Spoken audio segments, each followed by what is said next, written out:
Welcome back to LCS Europe. We've already seen one amazing game today, and before we move into game two, we're all going to have a bit of a rest and sit down here with Aranea, who also needs a rest himself. You're actually quite a hyper guy when you get excited. He's like the whole time like, oh, look at this, Joe, look at this. Oh my God, this is amazing. And that was like, 40 minutes long he was doing that. It was actually quite annoying after a while, but really, one of the most amazing, if not the most action-packed game that we've really ever seen, I can say. Yeah, it was pretty much like 20 minutes of action with the base race, with the teleport, with the backdoor, with some epic team fight with Nasser and Nati. It was just, I don't know.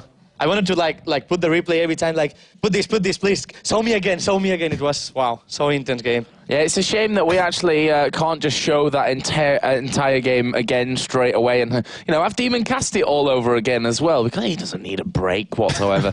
But Jason, your thoughts on that one? I'm trying to think if that was better than XP back, thank you, backdoor into Katowice. Or not. That was just, it was on the same level, if not beyond, because it had, like, as Demon said, the game had everything. It had ups and downs. It went back and forth between both the teams. It had really close calls, really things where, if one person messed up, the game would have completely over. Like even when Wolves were pushing down the bot lane and the test got caught as they were chasing them down, and we were like, oh, well, that's game. And yet they still held on somehow. Actually, the thing for me, the Fnatic backdoor of PK against SK, it was like the best ending I ever seen in my life. The best ending of a game, but this was the best overall game. It has everything. Yeah, the Peke moment was amazing. We only need some girls in the game to be even more epic. The Peke backdoor was an amazing moment, but that game just, it had those moments the whole time through the last 25 minutes. Why have you gone red? I don't know, Dimar is doing some sneaky things in the back. And Joe, we have to talk about this because after yesterday, we were casting the Copenhagen Wolves versus against All Authority game. And after that win, we were talking about the confidence boost that gives you. I think we just saw it right there. I mean, they've always played really well in the beginning, but they, as Aranea was saying, they were playing good the entire 20 minutes. They played really well the entire 40 minutes of that game and really showed people that they're really a team to reckon with. Even though they're 2-9 right now, you really have to fight to beat them. Yeah, but that was the case the whole LCS so far. They were sat at the bottom with 0 for 9, and everyone's like, well, Copenhagen Wolves, they're like out of this, surely. But the thing is, they've played well in pretty much every game that we've seen them so far. And as Björksen said yesterday in that interview, they trained like no time together coming into this. 2 days, I believe. Or actually, no, it was last week. Yeah. The first week he showed up, they trained for 2 days, and then now they've actually had some time. And the thing that really makes me curious is they finally have their house next week. How much better are they going to get from this weekend to next? I really think like we are watching now the real Wolves. The Wolves we saw on the summer, on DreamHack, on NorthCon, they were like one of the best European teams at that time. And I remember when I was training with Alternate for the LCS, we played against Copenhagen Wolves before when Jersen was there, and it was really hard matches. They were beating us like every time. But then when Jersen stopped playing, we played against them, and it was like, I think, every single win for us. So it was completely different level from my point of view to see like the Jersen, the Wolves with Jersen and Wolves without Jersen. Yeah. And Deficio as well. We never give enough love to supports in League of Legends. That's just something that we tend to Actually, I don't agree with you. Yesterday, I think we gave like MVP to Unrated. Wanted to give another MVP to Creepo. We gave it to Edward, I believe, didn't we, for Thresh? Edward, probably. So it's like, I think in Euro we have some really nice supports. But we still don't give them enough love. We still don't give them enough love. Yeah, probably. But that once again just shows how much of an impact on the game a Thresh can have. Yeah, I mean, we saw it on the fight that we showed on the replay, the Baron fight when Fnatic had Baron and they were defending their own base. He landed the hook on N-Rated. He locked him down. They all jumped on top of him. N-Rated flashed away. Unfortunately, Crescendo, like he wanted to aim it this way, but he aimed it this way on accident somehow. And they just won that. Well, it's hard to point directions. He's trying to do it towards the red base, but he hit it towards the blue base. And it's just that's what happened when they played against All Authority the first time. He would lock down No-No, and they would all jump on, pick up the kill. Except this time, they were able to continue along with that and pick up more. But also in that fight, which is one thing we didn't touch on, was Svenskron's ultimate. Yeah. Actually knocked Misfortune completely out of the bullet time really, really early on in that fight as well. It was huge. It was Misfortune and Katarina ultimate. Yeah. So he just break all of Fnatic. I think I don't know why we're talking and why don't we play the replay again of the full game. I think it's better to just... We don't need to talk. We can just watch that one over and over and over again. So moving on from that one, it was an amazing game, but we've got another 5 games to come today. Obviously, day 2 here of the Super Weekend for European LCS. It's going to be Evil Genius is now taking on Against All Authority. I think Demon's voice might have a bit more of a break in this one. It's like a crazy match, and Crepo actually said to us, you can have some time to relax now in this next game. But talk us through EG versus Against All Authority, your favourites, any big points we need to keep an eye on? Well, I think EG is favourite. I really expect not to see a 1-hour game from EG, a typical EG game. I think they are superior than over AA, so I don't think they will have many troubles against them. Well, I mean, I agree. I mean, they've been together for such a long time. But I mean, last night, after the game against All Authority versus Copenhagen Wolves, we were sitting around the studio and we noticed that against All Authority, they were sitting around a computer. They were all talking about that last game, and they've been here every night till midnight or later, just practicing. And you can tell they're really taking this seriously. They really want to show the world that they're a good team, and they've done it so far. But this is going to be, I guess, another major challenge to really show what they can. I think they depend a bit on Slaya performance. Like sometimes he's carrying hard, and sometimes he don't show on the game. Like you don't see him playing. Sometimes, I don't know. And also, something interesting we're gonna see, it's if they're gonna ban Sona, because we saw Carvalho's playing like 24/7 Sona, but he's playing against Creepo, and we know Creepo play perfectly Trash, play perfectly Leona. Because he's named every support he can't play. Sona. So it's gonna be interesting if they will let Sona open to get like a hard engaged support to destroy that lane. Yeah. It's something I want to see. Well, we definitely, I think, are going to be seeing more Thresh today. Probably more in the first 6 bans rather than the 10 picks afterwards. After how things have gone these last couple of days, but. Where do we have to look towards this game? Where's the real important round? Because we saw yesterday EG's loss, obviously. We saw a big face check from Wicked right at the start of the game. Famous. I don't like to pick on certain people, but that was an important part of that game. The fact that Wicked did with his Irelia face check straight into the entire Gambit team. Yeah, you were talking like all the morning about how Wicked lost that game. Alone, you said. Actually, he joined us in the studio early on when we were getting ready to come in, and we were actually talking about that game, and then Wicked walked in and everyone was like, Crepo just did this. Anymore. Let's forget about that one and move on today. But I'm sure that EG last night had a lot of time talking and probably slapped a few wrists along the way and said, that can't happen again. How are we going to beat Against All Authority? Yep.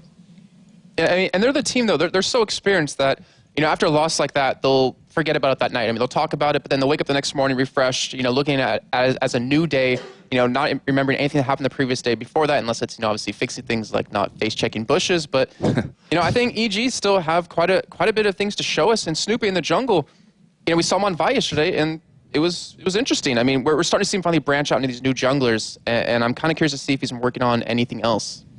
Yeah, I think Snoopy is probably the only one still playing Maokai.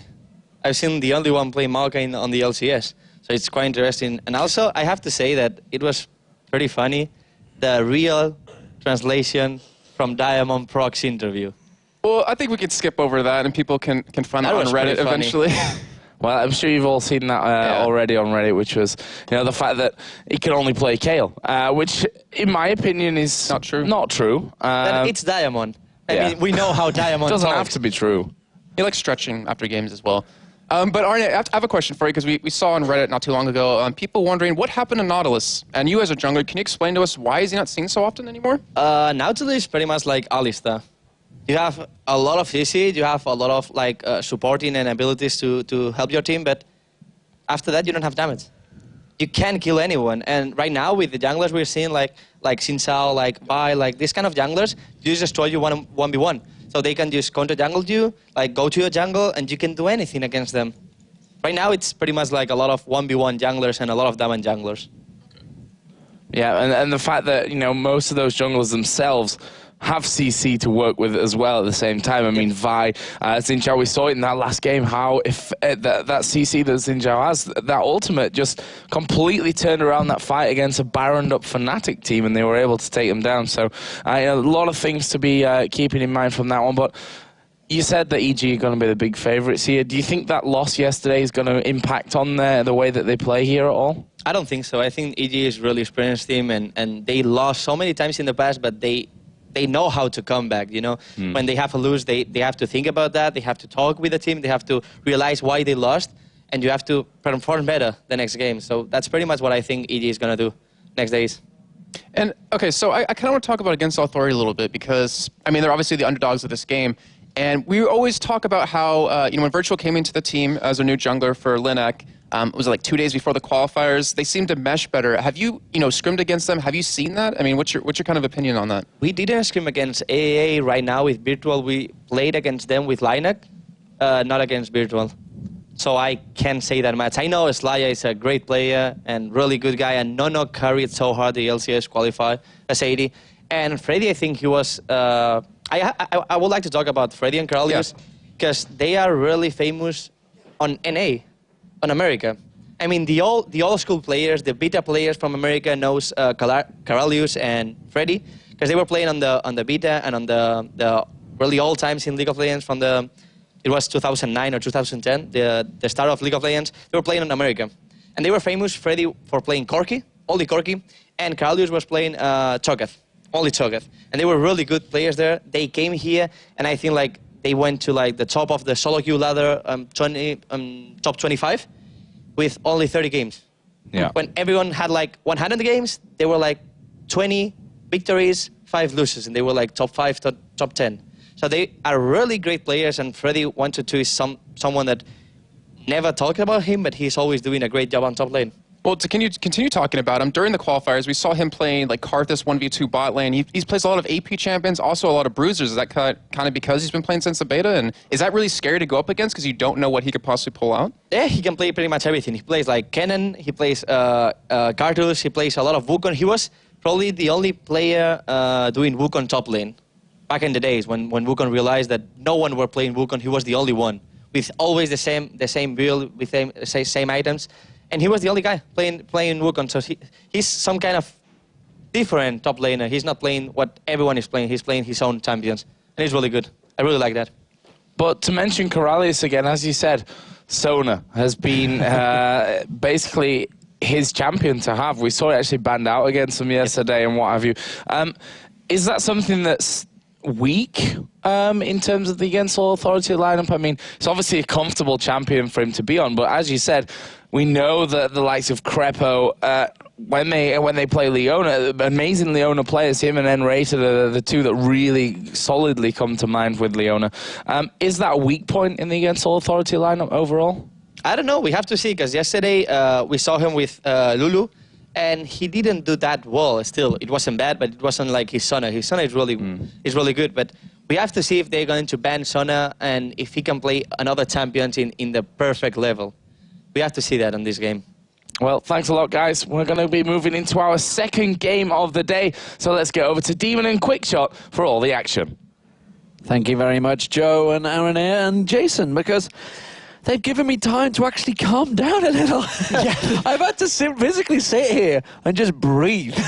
But the heart got a bit pounding for those last 10 or 15 minutes. The adrenaline dump from that last game, I tell you what, I felt like I just beat Fnatic. I was that high. I went over to shake those guys' hands because that was an epic match. But we have Against All Authorities versus Evil Geniuses, and well, I don't think anyone's going to be thanking Against All Authorities for giving Copenhagen Wolves the chance to step into victory. But let's check out the teams. Of course, it is going to be Evil Geniuses as the blue team. Wicked, Snoopy, Froggen, Yellow Pete, and Crepo. You all know their names. You all know their faces. They are kind of superstars, I guess, in the League of Legends scene right now. And Against All Authorities are going to have their work cut out. That is so true. Yesterday, AAA, they had a couple of games, and we'll see how they play out. Freddy 122, Virtual, Slayer, Nono, and Corralius. Massive smiles on Nono again. And we'll see if they can actually, topple the Giants. Copenhagen Wolves did it in the first game of the day. Can AAA do it this time round? Well, let's check out the man we've highlighted for Evil Geniuses. It is Snoopy in the jungle, a man of a talking point, I think it's safe to say, recently, because obviously we did see those Diamond Procs comments and, questioning his jungle prowess, which honestly, for me, has never been in question, because I just think back to that highlight. One of the highlight moments, and obviously Peke is sort of in there as the highlight moment, but for me, in the Season 2 World Finals, that Cho'Gath kill that he managed to land, I think it was a Zubu Frost it was against, it was fantastic. The Rupture Silence Flash, oh, brilliant, brilliant play. So never really been in question for me. Yeah, so true. And he's had such a great KD day as well. His Kayle and his Maokai, 10.6 and 11 respectively. I mean, scary, scary numbers. He's playing a lot of Vi recently, so we'll see if there's going to be a Vi coming out. But for Against All Authority, we have once again highlighted the jungler Virtual coming into this matchup, and we've been talking about how much they've been training and practicing. It's going to be Virtual's job to really get in the lanes of Evil Geniuses. Yesterday, we've seen Gambit Gaming camping out Wicked, locking him down, continually picking up kills. Can Virtual do something similar? Yeah, so we are going to work our way in towards this game. Hopefully the teams will be ready in just a few moments. But of course, we do have a chance to talk to these guys earlier on in the day. So let's check out what they had to say about one another. So we're not scared of EG, but we have to take that team with caution because they have a lot of experience. Their teamwork is very good, and we are still a young team. We haven't played together that much, so we definitely need to prepare something for them. It's pretty hard to predict what they play. I know Schleyer, their mid laner, plays a really good Lux, but I don't think he'll get to use that since Froggen has Lux ban started and him 24/7. Every team who wants to beat EG has to have a very strong early game, and I guess that's what we're going to aim for. So, talking about the key points, and yeah, kind of a point from Evil Genius today. Yeah, Froggen never really is going to get an Ivia. When you do allow him through, everybody's going, not going to allow him through again. No, everybody kind of learns. They do it once, not again. Yeah, you can't run the risk. They touched on the point that Lux was used by Schleyer as well. And we see a very, very good combo of Lux and Ezreal during the qualifiers that lock somebody with their light binding and just completely remove them from the map. The very, very first game that Against All Authority played here on the LCS was against Gambit Gaming, and they ran a Lux-Graves combo with a similar sort of, backbone behind it. Interestingly, they had AP Kennen in the top lane. Unfortunately, it obviously didn't work out for them, but they've shown that they're willing to try different things, try matchups and compositions that we don't see from any other teams. And interesting, Renekton's one of the big champions that Freddy122 plays. Aaron had talked about it briefly, but, obvious champion pool. And I remember Freddy122 way back in Season 1. I remember seeing him in teams. So that we used to cover, obviously, the Go for LOL's early days. And I remember him in these teams. I think, I'm trying to stretch my mind and think whether he was actually in La GG with Crepo. I can't remember if he was. Yes, he was. There you go. See, you get a nod straight away.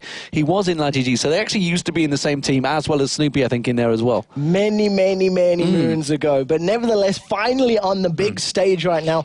Evil Geniuses, they took a loss to Gambit yesterday. We know that they were a bit shaken up by it. We caught up with them a little bit this morning, and there's friendly jokes, but it's tense jokes. So do you think that's going to play on their mindset for today? I'm not too sure, because, obviously there's also been a highlight video of Snoopy playing his Volibear. Yep, Volibear versus Jax. On Reddit as well. And actually it was funny to hear Yellow Pete was saying about, well, you could have done it this way. And then everyone was like, good guy Yellow Pete disagreed with Snoopy. And he's like, well, no, if you'd have done this, you'd have maybe killed him and thing. But he's like, well, I'm trying to save Froggen's life. It's interesting, these pro players, how they all have their own outlook on how things could have done. Everybody could have done something better. Everybody's got their own opinions, and that's why it's such an awesome game. So we're jumping into this one. Evil Geniuses are on the blue side. I think Wicked will most likely not be face-checking any very early bushes this particular game. Too soon? Yeah, well, it's interesting because, Snoopy is one of the guys I've been talking to during the week when North America was on, and he was talking about, the level 1 play and how people research each other. And this is what I legitimately asked these guys, is this a case of you've done this one too many times, going into that bush? It's a pretty standard bush. Yeah. And teams are setting up there. Is it a case of, did Gambit research it? The question is, have Against All Authorities researched it? Of course, picks and bans, they've definitely done a lot of research. Shinzao, Nidalee being banned out by Evil Geniuses, not letting Schleyer have that Nidalee, which he has a few times, and Kayle being taken straight away from Snoopy. It was a similar ban yesterday. Nidalee was removed.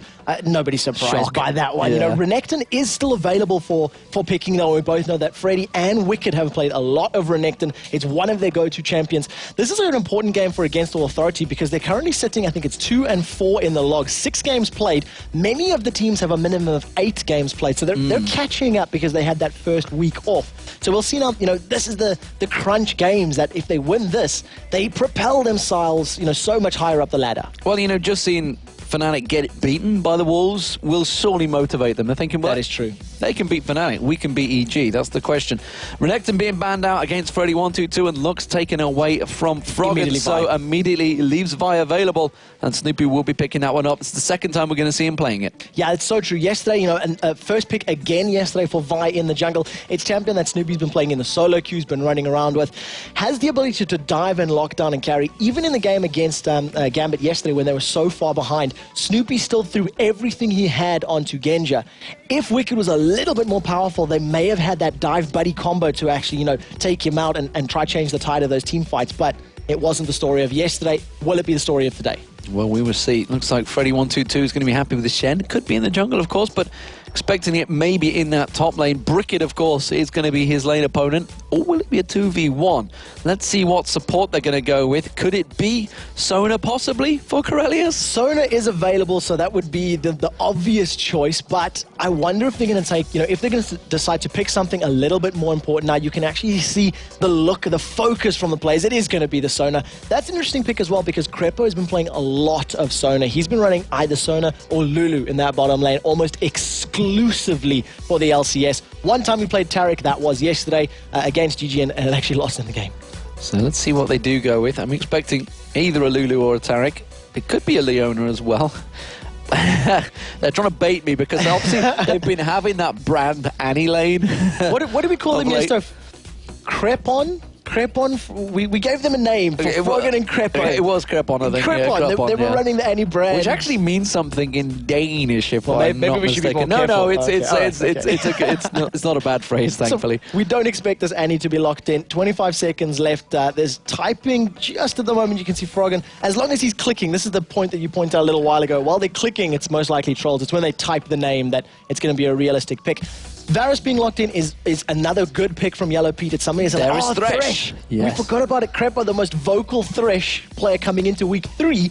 I think this is the first time we're going to see him running it. This is the first time we will see Crepo in competitive performance rather than just beating up solo queue players. But Varus also something that Yellow Pete's been playing a heck of a lot of, and there's no surprise there. It's going to be Ezreal locked in. So Schleyer now with the choice. Probably going to be the jungler, I guess. What will they go with to counter Vi? It's a difficult choice because she has the ability to, she's mobile, she has the ability to clear quickly, she can out-duel at low levels. Those denting blows hit so hard. Elise is a champion that they have run many times, so if they lock that in, it's something they're comfortable with and they're familiar with. And this Ezreal pickup for Nonos is really quite a key point. Played it 3 games so far, average KDA of 4.3, which is respectable, and, you know, a gold farm of 383 gold. Clever choice there, because now it's actually given Wicked a decision to make, because they could switch it between Shen or Elise, whichever they're going to make in that top lane. Really, Wicked's going to have to choose something that can kind of be well against both. Elise could even be running the jungle. It's not. That's what I mean. It's going to be the jungler or the top. It's not extremely, you know, popular, but it can be done. It has been done a number of times in the past. So Yellow Pete and Crepo, they're going to lock in the last 2 champions for this mid lane and jungle. I think it was it Arnaud yesterday was saying he was waiting for the Rumble from Wicked? Honestly, the last time we were in Cologne, Rumble was not a good choice for Wicked. It was against SKT Telecom 1. Yeah, SK Telecom T1. That's it. Easy for me to say. I better get that name right because they're going to be playing next week. But looking like Wicked is being highlighted. Are we going to see a rise possibly from Froggen? Now, I like that pickup. It's a super tanky, it's a lot of damage, and they've got a very good protection line here for Varus.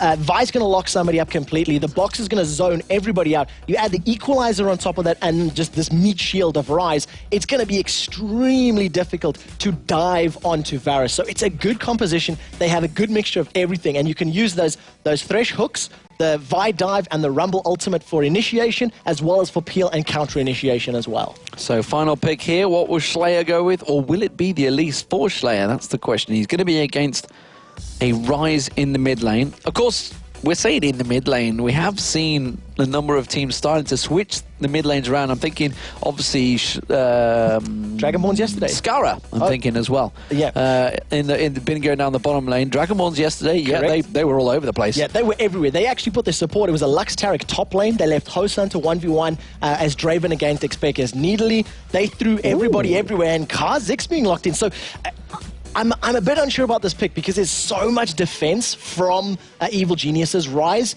Considered a counter. I use the word very loosely for Kha'Zix if it is going to go in the middle. So it's going to be interesting to see how it plays out. If AAA can successfully dive with the car, with the Elise and the Stand United, it's scary. But if they're not going to be able to, it's going to be difficult to see how they pull themselves back into a fight. The thing is with Rise, he doesn't get tanky until later on. Correct. If he starts out with the tier and the catalyst, he's not that tanky. No, it's actually deceivingly weak. You know, he catches out. You got a reasonable hit points with the catalyst, but you get on them, it's just boom. And that's the balance of the champion. Because he gets so incredibly powerful, the way he builds and the longer the game goes, he needs to have some armor, some way to counterplay him, and that's where Slayer is going to need to take advantage of it. In this early game, get in there, get those void missiles down, start munching on him with Taste of Fear, and try get an advantage. If he does not pick up an advantage in those early stages, I think I prefer the late game composition here of Evil Geniuses. So what do we think between these two teams? What are we seeing spread across them? We see a lot of crowd control spread across both teams, honestly. It's actually fairly even, I think, the picks that they've made. Just trying to think late game, anything particular you're seeing here, mate? Because bearing in mind, this is Evil Geniuses. It's going to be a late game. It's just the assassin combo of Kha'Zix and Elise. You know, they've got a good mixture of magic and physical damage. They have a good ability to, you know, initiate, to jump into a fight, to repel away from a fight. And I think those are the two key players here for Against All Authority, is that, you know, Freddy 122 on Elise and Slayer on Kha'Zix. If they can successfully kill Varus and then turn to the rest of the team, it's great. But like we've seen in the previous game, with that tanky front line of Xin Zhao and Renekton in the top and the jungle, if you can't kill them with your bursty assassin-type champions, which is what Pekka is playing in Katarina, you struggle to win team fights. But surely, Schleier's just going to jump over all the front, straight for Varus. With a box. With Stand United. Okay, but then a box goes down, Rune Prison held in place. So yes, he can. Yeah, but you're going to hold one, but then you're going to get Stand United, repel from Freddy. They can jump past that front line, no problem. We shall see. There is an interesting team composition here. So let's see what level 1 works out as. Evil Geniuses as the blue team, red team Against All Authorities. Wicked is not going to face check that bush. I'm pretty sure of that one. Made sure it didn't happen. In fact, he's already positioned himself in the bottom lane. So Evil Geniuses immediately switching it up and saying, we are going to take our duo lane to the top. The question is, will they show themselves? Ward's going down. Double wards so far out from Against All Authorities. Ward in the bush going out from Evil Geniuses. The only ward placed so far in the first minute. No invades at all, no pressure on the map outside of just covering all of the entrances, and it's what we pointed out yesterday, making sure every single place where people can come into your side of the map is either covered with a human ward or with an actual ward, and the lane swap is there. So Wicked is going to be going 1 versus 2 against Sona and Ezreal, and I think he's going to do relatively well against that. He has that scrap heap, a shield of his to just block some of the damage back and forth. He'll need a little bit of levels before it's very effective, though. So ping ward placed out straight away from Crepo there in the river, so clearing out the ward placed from Against All Authorities, cutting that one down where it is. So it means they're going to try and set themselves up for something in that top lane. Looks like the Wolves going to be given across to Nono in the Against All Authorities bottom lane. As it is, Wraith's being picked up by Against All Authorities, and potential check around the back there from Slayer. Froggen helping out, of course, with the Wraiths. And it is going to be Snoopy starting out on the red buff. We did also see the Wolves being given across to Evil Genius's duo lane in that top. So, as it is, fairly even start for all the lanes. What I'd like to see from Evil Geniuses, I know it's very early, but that 3-minute 30 gank that we've been seeing time and time again, especially over NA and even more frequently this weekend here, is if Vi decides to come into Slayer in this top lane, you know, the lane swap, Slayer going top instead of middle, he's very susceptible to that dash that's going to come out from Vi. Once the slows applies, the hook goes out, but doesn't get caught this time. It wasn't quite off the hook. And this is what I was saying during Champ Select. Rise considered to be a counter to Car, so Slayer, not comfortable with going against those very early level overloads, has done that swap to give that more sort of AP versus AP, the standard mid lane in terms of champion selection.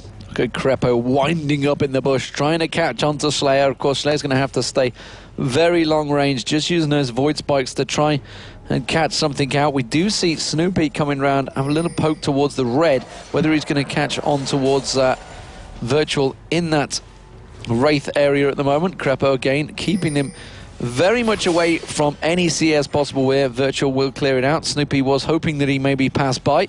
Instead, he's been there for a very long time here, you know, already about 30 seconds standing in that bush. He is coming towards Freddy122 in that mid lane, actually coming round the other side of the ward. He won't get spotted now. He's going to try and repel away, but Snoopy catches him straight away. Immediately, though, does get away. Very nice repel. Very well played by Freddy. Managed to get like the maximum range there on the repel. It gave him the distance from Froggen needed to avoid any more overloads, and then just a flash to get to safety. But Summoner Spell is burned. That means successful gank for Evil Geniuses.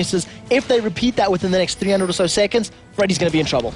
But it was a long period of time that Snoopy spent there, while Virtual, meanwhile, was just farming around that jungle. We'll see whether that develops into anything. As it is, this bottom lane getting pressured by Nono. Wicked also taking some damage. Top lane as well. Slayer pushed right against his tower, so even across the board from both of these teams, Slayer really having to do a job to try and keep clearing out. Oh, the hook coming from Crepo there. That's actually a pretty dangerous hook. He was right on the turret. He would have took at least 1 or 2 tower hits there. But as it is, Slayer's keeping the farm up and managing to stay very much relevant. Virtual there coming around, catching a glimpse of Snoopy, so does defend off that tower push. Yeah, it's going to slow it down just a little bit, but you see the ward placement from Crepo, so if Virtual does come in or, you know, tries to set up any sort of kills, they're going to be well aware of it. Snoopy still inside the enemy jungle, sitting on that Wraith camp. He's going to come in behind Freddy122, and we'll see if he can get a kill. He does come back around that mid-side. Repel is going to be up. Rune Prison straight down there. Freddy122 now in all sorts of trouble. He tries to jump away, repels it, tries to juke it, but I think the Rune Prison will be back up in a moment. The Q comes out. Is it going to be quite enough damage? They're going to dive it. No, they're quite turning it, and now Snoopy with the ignite.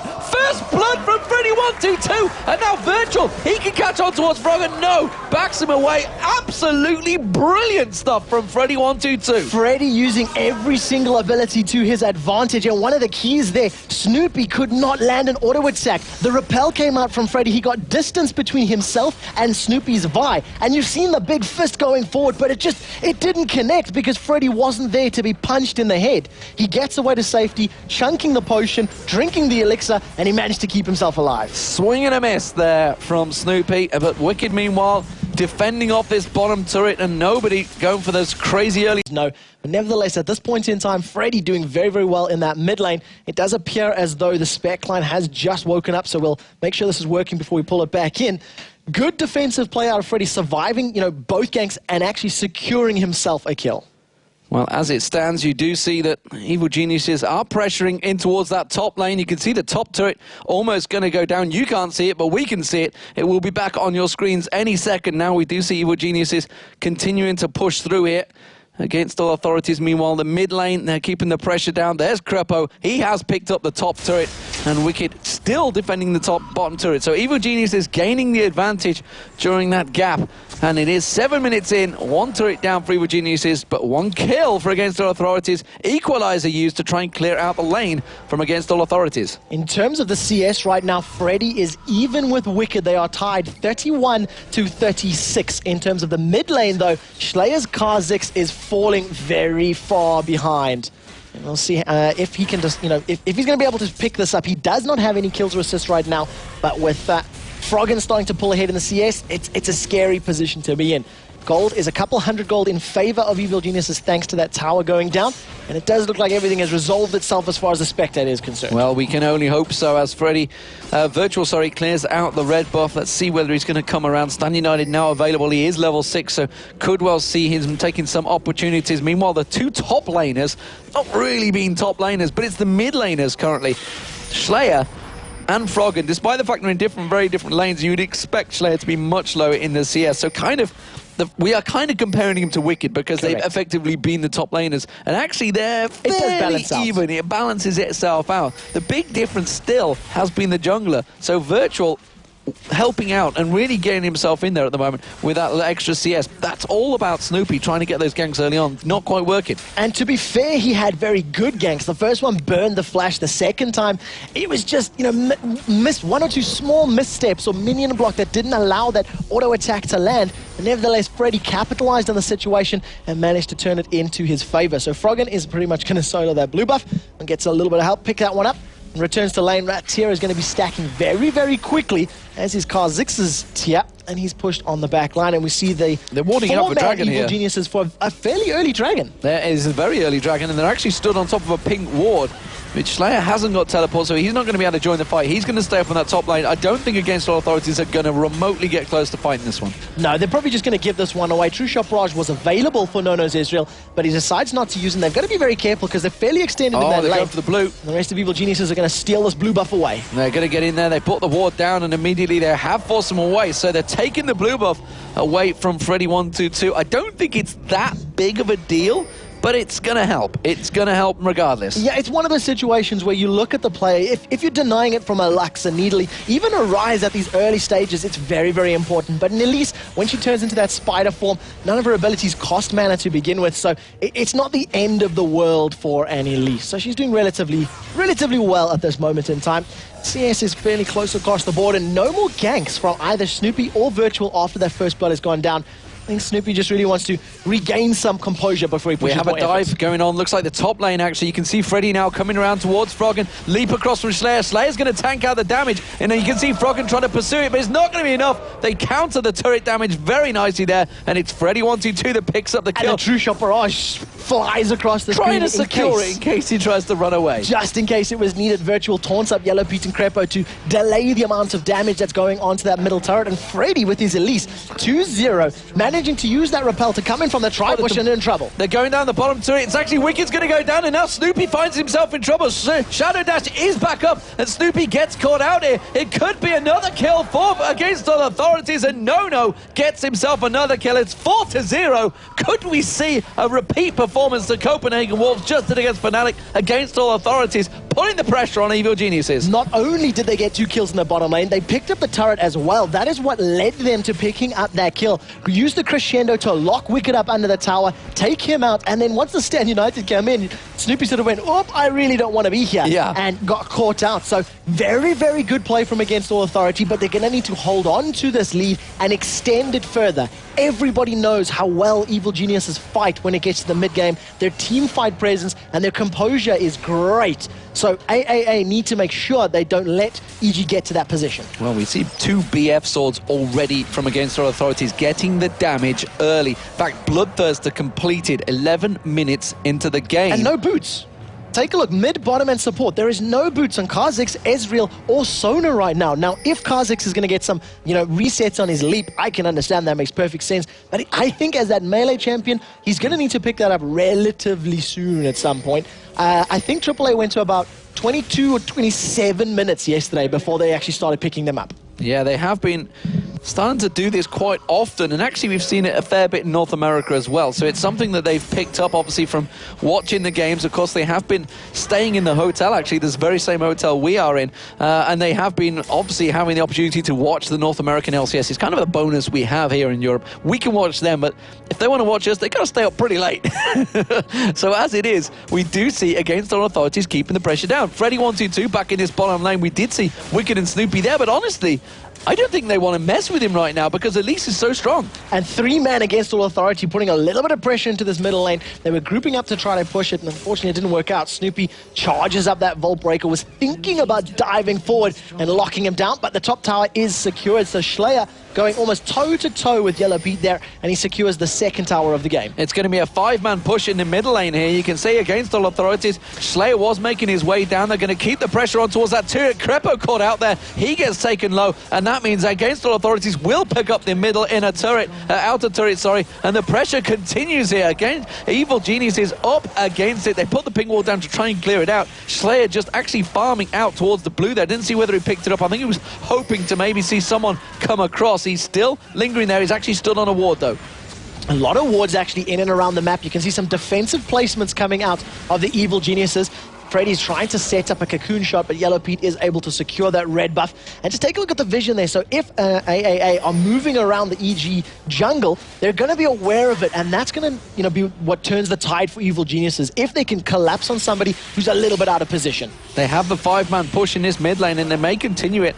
We can see Froggen's off down the bottom lane at the moment. He does have They're teleports. trying to see if they've got that blue buff timer, and I don't think they do at the moment. Yes, they do. It's just spawned up. Are they going to go for it, though? Virtual, you can see the ping comes across there. They're ready for it, and Virtual gets straight in there. They have the blue buff started out. There's a ward there.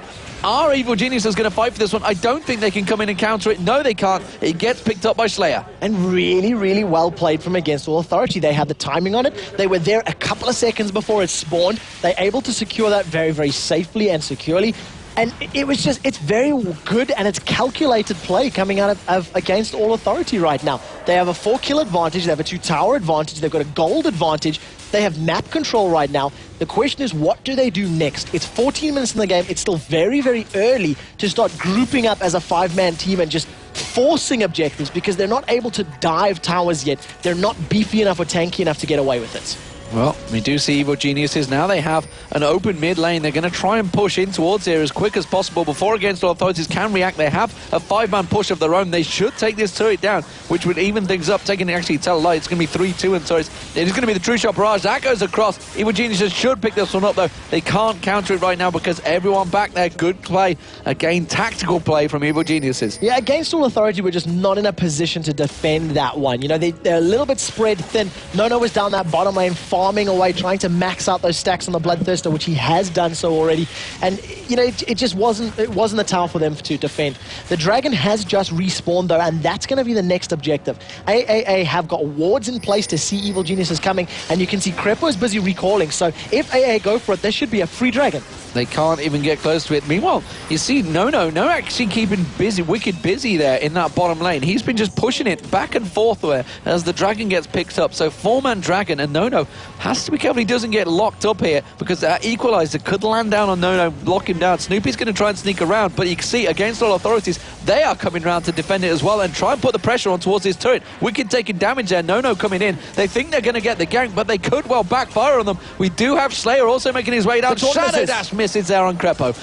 But so does the hook. The equalizer comes out. Nono's in trouble. And they're going to try and poke back on there, but Slayer's come back around. He puts the Void Spikes across. Teleport coming back from Frog, and he needs to try and back away. Realizes he's got to get down and help his team because 5-man Against All Authorities continue to drive forward in towards his turret. True Shot Barrage goes across. I don't think there's going to be much more coming from Against All Authority. Now, Wicked and Froggen burned their ultimates in their last engagement. Froggen will have his up relatively soon, but with Nono on low mana and not really grouping up well enough, Against All Authority make the right decision and back away.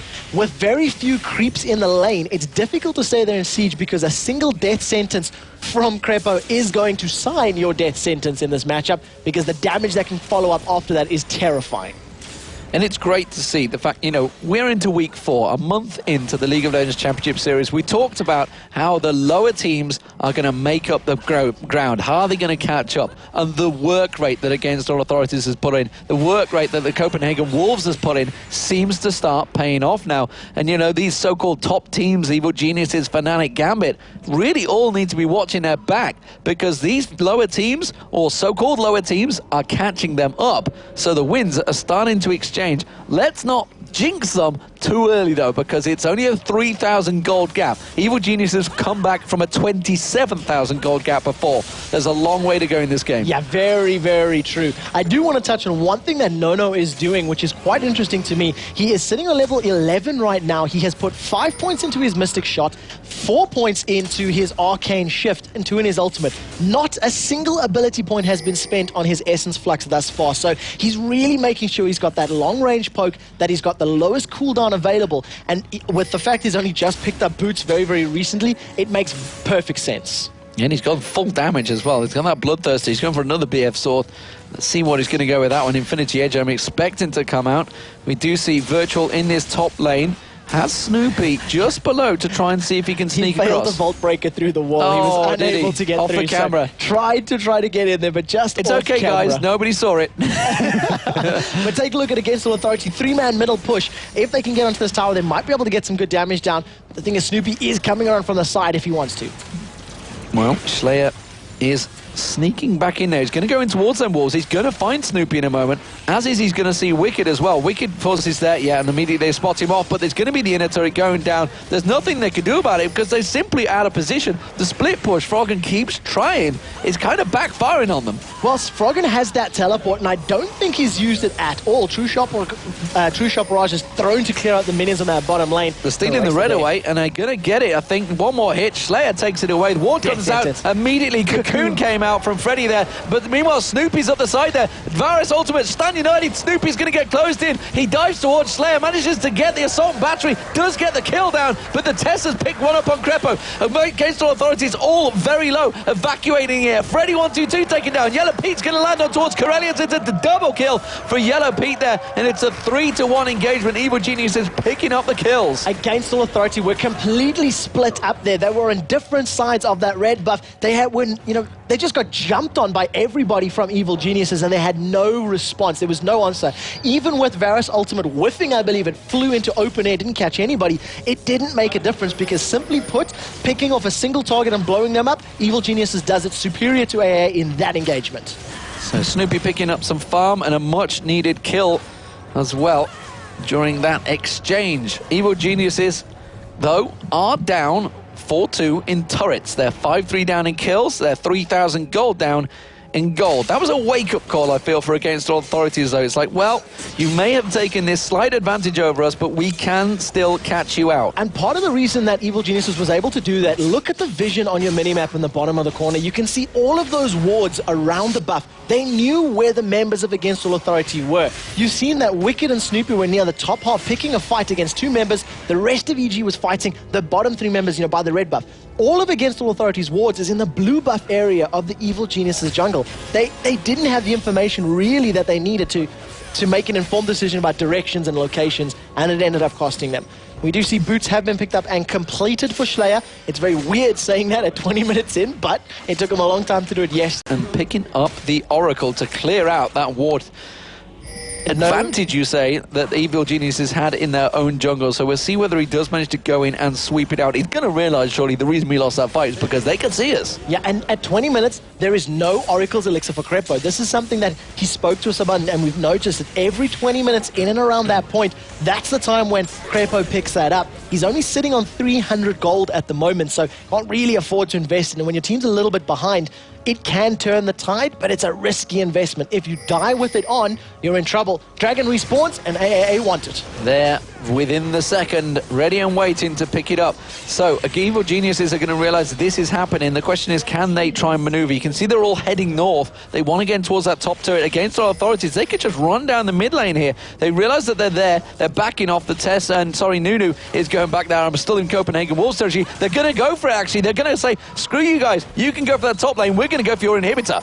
Evil Geniuses are starting to recall that. You can see you've got Virtual in the bottom lane. He's got a big creep wave Against All Authority. They're going to be able to get this tower down, and they should be able to just back away and take a bottom lane turret. Very good play from Against All Authority. Yellow Pete's got the top lane. Inhibitor turret does go down. They're going to keep pushing forward on towards the inhibitor. Yellow Pete only just backing off right now. They may even win this fight out here. Freddy does get hooked in. You can see the inner turret still being taken down. Virtual is in there, so it's a 4-man Against All Authority. They need to just take the advantage and back out here and go down towards that bottom. Evil Genius has just completely caught out of position tactically there. Very good play from Against All Authorities as they move back down towards the bottom. Yeah, the decision was great. Those Void Missiles going out just as slow members of Evil Geniuses. This tower is very low, and on this creep wave, AAA could probably pick this one up. It's just going to take a couple of auto attacks from Nono. Will they decide to take it? They're trying to get a poke in there, but I don't think it's going to be enough. You can see Crepo, they have to be very careful of that death sentence, and Nono almost caught within a whisker, and it just misses.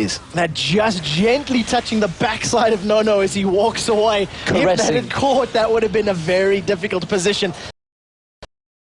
Nevertheless, the turret still stands. This is a 5 versus 5. We have not yet seen a massive, big engagement. Will we see it happen now? They've got the siege minion. They might be able to go through with this one instead. They're going to have to back away, and Against All Authorities, they're like, well, let's just take our advantage here and back out. See if they're going to follow through on this one. Are they going to chase us out? The wards are timing out. The top wave has dealt with itself now. That's not going to push any further. And Evil Geniuses, they have to be very careful in how they approach the next 5 minutes play. Yeah, Froggen has teleport available. He's gone to that middle lane to just try and They're push going to it try on. and come His around the creeps are back gone. here. Take a look at AAA. They're going to They've go got in. him. It's going to be the crescendo. They caught 4 members out, and Evil Geniuses are obliterated on their own team objective there. And wow, Nunu is going to have to get away. But Stan United comes out. Snoopy's going to get cocooned. He's taken down as well. It's a 4-0. They take down the inner turret, and they could just pursue straight in towards the inhibitor in the mid lane. Froggen used his teleport as well and forced to run. They're going to take the bottom. They're going to split. They're going to win both. They can probably get both. There's 20 seconds on the clock. Nono's going to jump onto this inhibitor.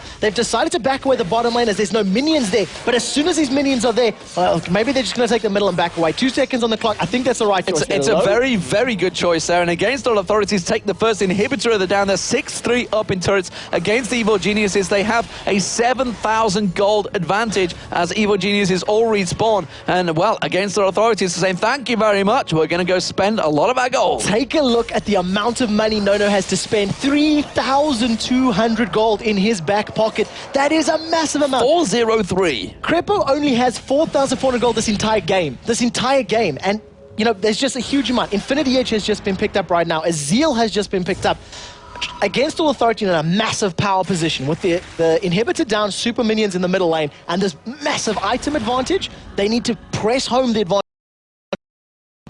Now take Baron, take Dragon, and completely remove Evil Geniuses from. When we had Ocelot on the analysis desk yesterday, he was talking about during the Against All Authority in Copenhagen Wolves team, and he said at the time, I count Against All Authorities as a much stronger team right now than the Wolves. The Wolves beat AAA yesterday. AAA are proving that they are indeed a very strong team. And Evil Geniuses, who were top of the league just a week ago, are really pressured here by AAA. Now they are on the back foot, but they have the ability to wave clear very well. The piercing arrow that's going to come out of Varus, the AoE splash from Flame Spitter, and those excessive force blows from Vile are really good at clearing waves.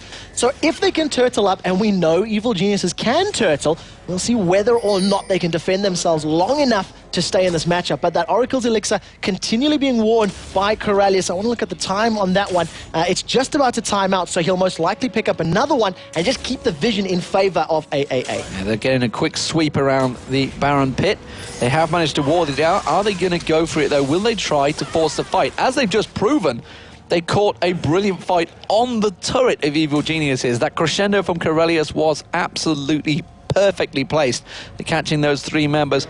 Will they manage to push it, though? Dragon is up in a minute 22. Oh, I tell you what, Slayer has just caught a glimpse of Frog in there, and they're in the bush. He may well go for this one. He has Virtual just off the side there, but they're not going to fight. Yeah, decided not to. Stand United has just become available, and they're going to decide to just back away. EG are trying to collapse on him here. This is a misplacement. EG are being pulled away. This is your classic StarCraft move, pulling them to the bottom, and AAA are attacking the top turret. They may be able to take it down. Nuno instead deciding to go and fight. He should just be hitting that turret. Wicked keeping them delayed very nicely. Yeah, Wicked doing very well. Equalizer was used to clear out the wave, though, so there's no ultimate in terms of picking up kill potential, but good tactical play from AAA there, pulling them away, allowing him to deal a lot of damage to that top inner turret. You can see Virtual continues to split push as only Shen can, but Crepo wants to fight. He wanted to fight throughout the hook. Freddy there catching the cocoon straight on towards Snoopy, though, and immediately keeps him at bay. Froggen taken down very low on the turret. There's going to be a dive. They're base racing straight in towards it. Slayer will take him down. Stan United was forced there,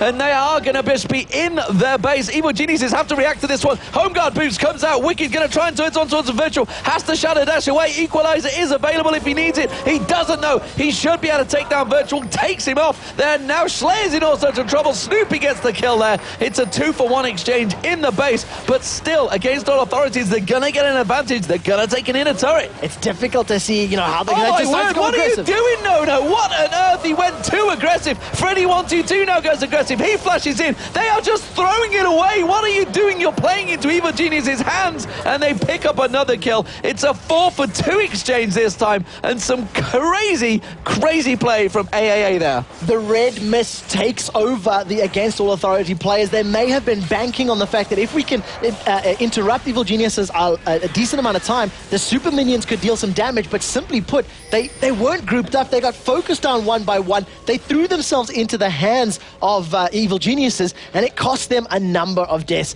Questionable decisions, but they did get the tower. They did get 1 or 2 kills in the mix of it. We'll see how that affects these next couple of fights because that extra gold has gone into the back pockets of Evil Geniuses. Well, the one big thing is they did take down Yellow Pete. They took down Froggen, which meant Evil Geniuses couldn't react. They couldn't maybe try and push to Baron after that one. After they picked up a couple of kills, maybe, you know, just a quick realizing against Authorities would have all had to back away. They could have tried to rush for it. Couldn't happen once you take those carriers down. Virtual, meanwhile, he's going to leash out that dragon. Should be able to take this down himself. Someone's going to come down and help him out as well, I feel. So, they keep the lanes pushed. It's 11-7 in kills, 7-3 in turrets. Inhibitor down in the mid lane. And against our Authorities in the driving seat currently against the Evil Geniuses. Of course, that Oracle being picked up once again by Corellius. He will clear out all of that Baron area. Evil Geniuses maybe trying to hook them down here and hunting, scenting blood here. As it is against our Authorities, are spread quite heavily across the map. Well, those last couple of fights, two very big and important items have just been completed for Evil Geniuses. The Runic Bulwark was finished with Snoopy, and the Rylai's Crystal Scepter has been completed there for Wicked. So that extra slow, as well as the regen, the magic resist from the Bulwark, is going to definitely help out against all of the damage that Freddy and Slayer will be putting down, the armor, the magic resist, etc. So we'll see how that pans out in these big engagements. But the big story here is every time Evil Geniuses have lost these fights, Froggen has been split pushing. They have been reliant on the fact that, yeah, he'll just teleport in for the fight, but the fight's over by the time it doesn't. AAA now starting off Baron. Well, they started it, they found a ward, and they picked straight away from it. Evil Geniuses, though, aren't really in that strong of a position to try and go for this. When they do put the ward down, they try and catch it out, and Snoopy immediately runs away from that one. They realize the ward is there. Corellius is going to be careful. He doesn't get baited into this one. He is going to get slowed. They did take the ward down in time, though, and it is a Baron dance. Yeah, the Mexican standoff, that, you know, atypical fight where we wait to see who makes the misplay, who goes in. And it's one of the situations that AAA will hopefully have practice, because Fnatic did it relatively well in their matchup against Copenhagen Wolves, baiting them away, waiting for the super minions to deal a lot of damage. Right now, AAA, they either have to take Baron or bait EG into a fight, and it looks like they want to go for Baron. Looks like they do want to go for the Baron. The blue buff was being picked up by Froggen. They are leashing it away. Corellius sat ready and waiting as we do see Evil Geniuses making the approach. They're going to come in there. Can Corellius catch him out? The Baron goes down. They tried to catch it out, but Froggen immediately caught out there, and he's just going to get dropped straight away. Virtual using Stand United to save Gorn's life. No does go down eventually, though. Crepo in all sorts of trouble now. Oh, and a great catch from the arrow there. Corellius taking low. They're going towards Snoopy. Leaps back on towards Yellow Peach. Slayer's going to get dropped, though. It is a triple kill for Freddy. 1-2-2. He's going to pursue on towards Yellow Peach. Yellow Peach kiting him back and forward, but it's going to be quadra kill. He goes down, and it's a jungler versus a top lane. A Wicked Virtual. Meanwhile, the bottom lane is being pushed by the minions. He's going to get Shadow Dash back up in a moment. He catches on towards Wicked. He should be able to take him down. Can he catch the ace down? The inhibitor has respawned. He's going to have to back away, and it's a 4-for-4. 4-for-4. Baron does go to against all authority. They get that massive gold spike from that. Unfortunately, everybody dies afterwards, so the buff is not there to give them that sustain. And the statistics, their minions alone drop that bottom inhibitor tower to 300 hit points. If Nono wants to pick that up, that's 1 or 2 auto attacks with the amount of attack damage he has right now. Just to drop it, get rid of it, and it's going to be another exposed inhibitor for AAA. So map control still in their favor, but that team fight showed you they are not as powerful as they appear.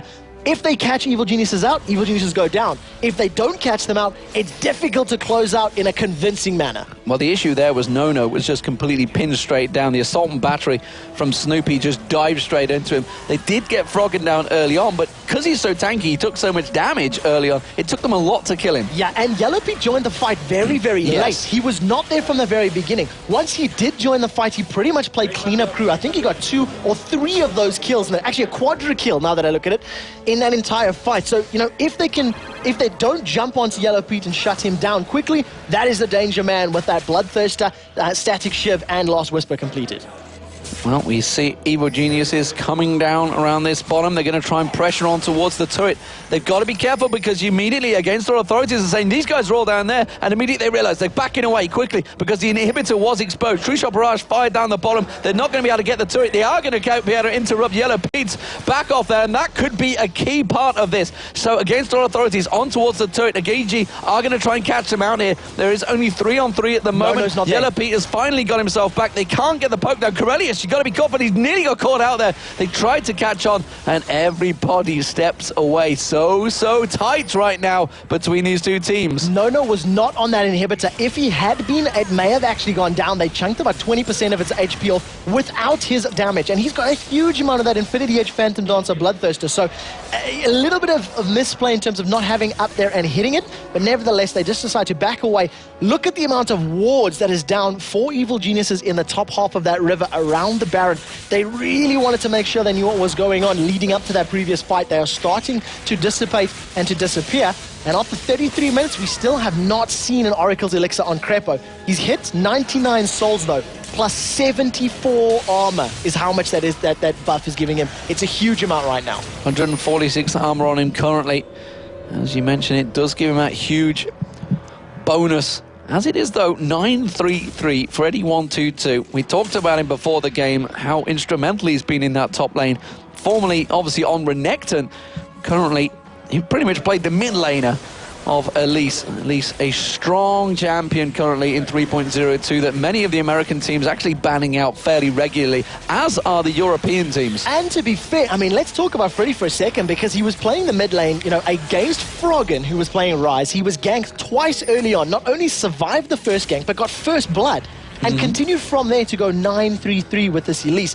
It has definitely been the go-to player for the Copenhagen Wolves. And yesterday we heard Deficio actually saying that Freddy's their strongest player. Snoopy's got him. Assault and battery on towards Nono. Again, he's caught him out. Stan United gets put down, and immediately the crescendo goes across. Nono has survived still, and that's going to be Slayer going down. Back and forth action. Nono just having to kite all the damage. He's still alive. Freddy122 picks up a double. Can he go Freddy? When Wicked's going to get dropped. It's a triple kill once again for Freddy, but they have managed to catch in the back there. Froggen's going to go down as well. That's the ace. 40 seconds. Would you believe it? There's a 40-second death time. This could be the game for Against All Authorities. They're going to pile straight through the middle. They've got the siege minions there. Freddy122 is going to get on the inhibitor. I don't think they're going to be able to respawn. And just like we saw with Copenhagen Wolves, Against All Authorities are going to take down. Are they going to go Nexus turrets?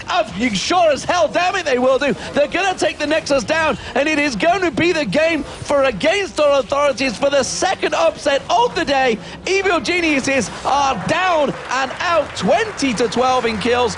Would you believe This it? league- Against All Authorities pick up a win. This league has just been blown completely open. We have turned the tables. Two games which many people would have thought would have gone one way have gone in the complete opposite. I just want to shout, man, man, man. That's all I want to shout right now, because that is what's happening to Europe. The teams in the lower area are starting to pick up the wins, and it's brilliant to see how open this league is now becoming.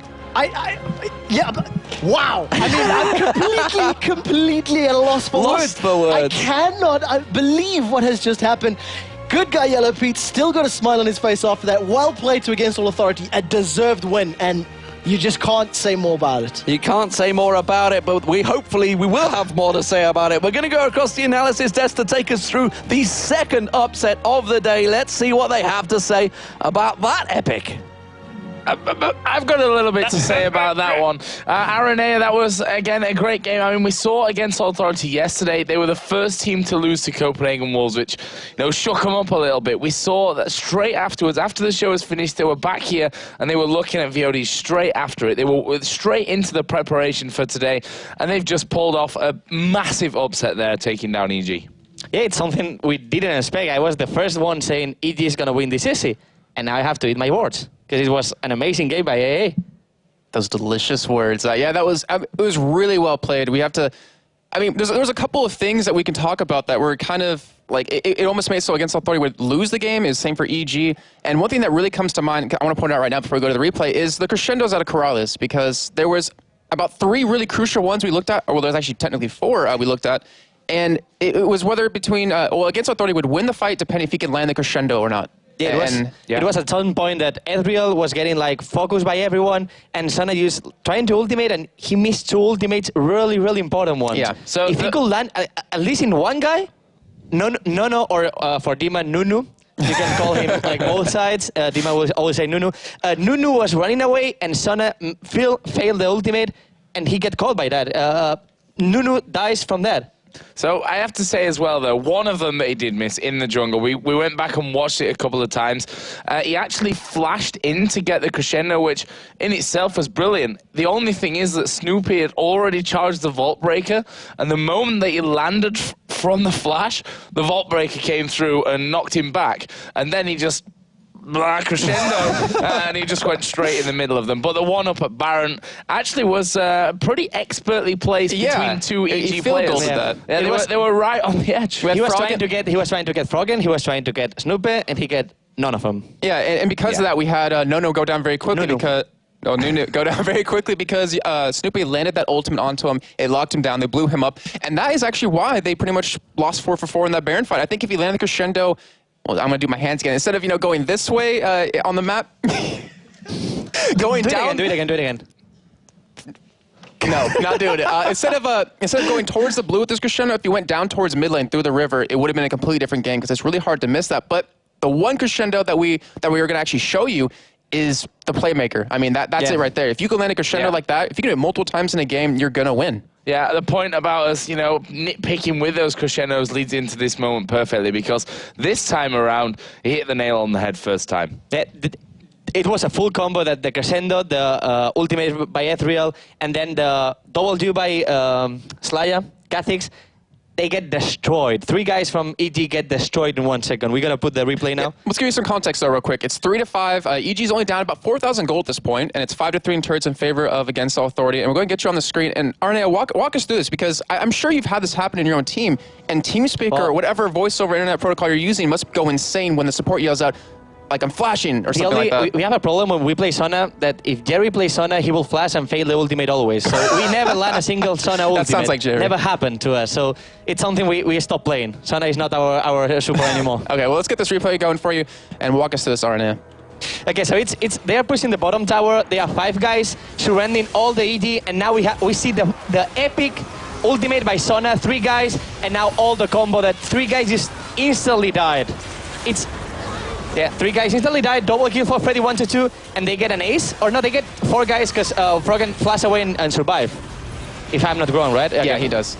And we really have to give credit to Virtual on that as well, because that taunt right after that, I mean, we were talking before about just the 4-man, 3-man taunts. It was so perfect. He followed up perfectly. His entire team followed up, and that's what a team can do, and an opportunity a team can create with a perfect crescendo, with perfect communication and synergy. Well, that's what happens when it goes right. Yeah. I mean, the crescendo comes, the taunt comes afterwards, the true shot barrage goes straight through all 3 of them. As you said, they just literally poof. They were dead. They were gone. They were gone with that one.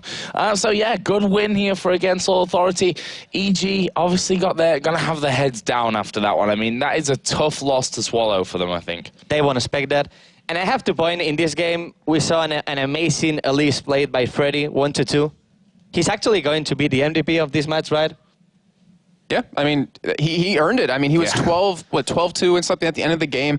He, switched it up a little bit in the way they played.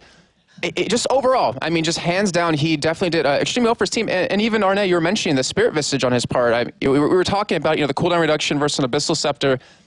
It wasn't the item that you necessarily would have gone for, but, still, I guess in the end it worked out. Yeah, actually, he was really tanky. With that Spirit Visage and with that Mercury Threads, he was really tanky. It's not a really common Elise build, because we always saw, the Sorcerer Boot. We saw, more AP, like the Leandris and Rylais, but he go for really tanky Elise, and it worked out for him. Yeah, I mean, it's very true. Also, Warmogs. I mean, I'm kind of surprised we didn't see it come out this game for them. Actually, he was the only AP of his team, and he had Sen and he had Sona, so he had a lot of protection already. So if he goes tanky, they won't have enough damage. Okay. Well, it was perfectly played by them. We're going to be headed over to the main stage where Shox is waiting with that man, Freddy. Thank you. I'm here with the MVP, Freddy 122. Now, Freddy, going into this matchup, yesterday wasn't the best experience. You said in the interview, well, we got to shut them down early, but you know that EG is the master of taking it to late game. How did you prevent that? Well, yesterday was a bit of a disaster for us. So we just had a good sleep and we came back and just played our game here. And EG are pretty weak early game, in our opinion, because they don't put much pressure on the lane. So we like to pick aggressive champs and put pressure on them and take an advantage. And yeah, that's we try to take their buffs and stop them stalling out the game. So you're an absolute beast on Elise, but you also play very good Renekton. How do those 2 champions? What's good on them? What's bad?